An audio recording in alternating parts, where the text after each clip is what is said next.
Hey, what's up, y'all? This is Lewis Speaks 2022, and today I want to talk to you about knowing your friends. Lately I have been really disappointed in my friendships. I gotta be honest. And although this hurts me to admit, I am going to have to do a clearing very soon. Um, I realize that it's really important to assess the capabilities and the competencies of your relationships and your friendships. A lot of people are just not capable of giving you what you need. And I had to learn that the hard way. A lot of people don't have enough of what you need in order for it to matter, for it to count. And this was a bitter pill to digest because I always thought that if you give 110%, if you put your all into these relationships, they'll pan out. But a lot of people, they're showing me that they just are not in a space where they can give and receive love. So I have to take a step back. I have to reassess what I'm doing, and I realize that I'm continuing to pour into empty vessels. And so I'm no longer doing that. I'm done with pouring into empty vessels. From now on, I'm assessing capabilities and competencies. Are they capable of giving me what I need? Are they competent? And let's be honest, some of your friends, even now, they're just not capable of meeting you where you're at. That's the reality. So what you have to do is just keep them in a box almost. Compartmentalize them. They're good for this occasion. Kind of like an accessory that you wear. It's good for this occasion. I can't take it out for this occasion, but I can take it out for this occasion. So knowing, I guess, where you can actually go with a friend is important.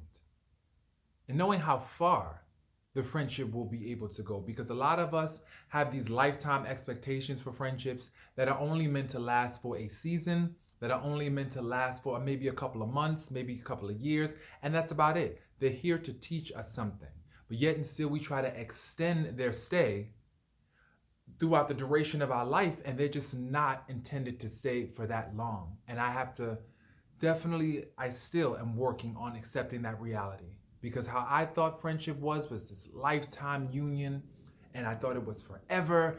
BFFs, best friends forever. No, best friends until we learn our lesson. BFUWLL. Really, best friends until we learn our lesson. So that has been a really jagged pill to swallow. And I'm just realizing that, you can't take everybody with you. Some friends, as I mentioned earlier, are only good for certain occasions. So now I'm realizing, okay, I'll use this friend for this particular moment. I'll use this friend for this particular moment. So it's just about finding out what their strong points are and just highlighting their strengths. Not everybody is going to give you 100%. And I had to accept that.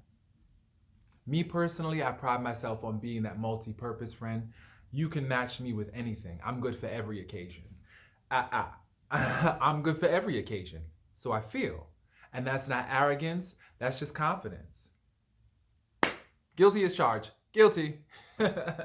Sentence me, I'm guilty. Really. But yeah, I just feel like some friends are really good for all occasions. I have yet to meet that friend. But I realize that I'm that friend. I'm that friend that I need to be to myself. And oftentimes, I realize, through a session I had with my therapist yesterday, that I oftentimes self betray. You self betray when you don't honor your boundaries. When you set a boundary and you just allow people to overstep that boundary without a consequence, yeah, that's self betrayal. That's what that looks like in real time. So I'm no longer doing that. I'm no longer doing that. From now on, my boundary is to just keep my distance from people. Keep my distance from people that have demonstrated a lack of capacity, a lack of willingness to be friends, to connect, you know?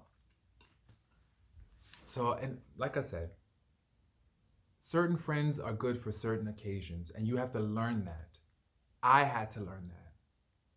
I'm still learning that. How to decipher which friend is good for which occasion, because sometimes it's tricky. You know, you think that you have this wonderful bond with somebody, and then something happens in your life, and then you realize that you don't have as close a bond as you thought you did. And that's really severely disappointing. That is so disappointing when you think that you're closer with someone than you actually are. So then you have to go back and you have to reassess the relationship.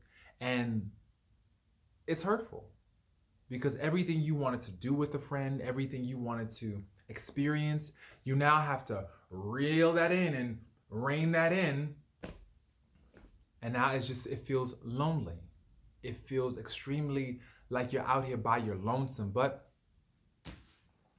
as I mentioned before, learning how to determine who is for you and what occasion they're for is essential. You got to do that. Because if you don't, you're going to keep on getting disappointed by people. I personally am tired of being disappointed by friendships, by relationships. I have expected too much from people, and they just don't have enough to give. And that's the reality. That is a truth bomb that I'm dropping right now. And I hope that people can definitely understand that. I'm hoping that they can begin to come to terms with that. Because I think that that's the beginning of understanding. That's the beginning of transformation. That's the beginning of you not breaking your own heart by expecting things from people that they're just not able to give. So I hope this video was helpful. This is going to be a short one today. I just wanted to keep it short and sweet. Once again, just assess competencies, assess capabilities, and see exactly what people can give, and just focus on what they can give until you find your multi-purpose tribe, people that go with every occasion. So I hope this video was helpful for all, and please like, subscribe, share. I definitely appreciate your listening ear. Just thank you for your comments and your well wishes. I truly appreciate them. And so I wish everybody a wonderful 2022. Peace, y'all.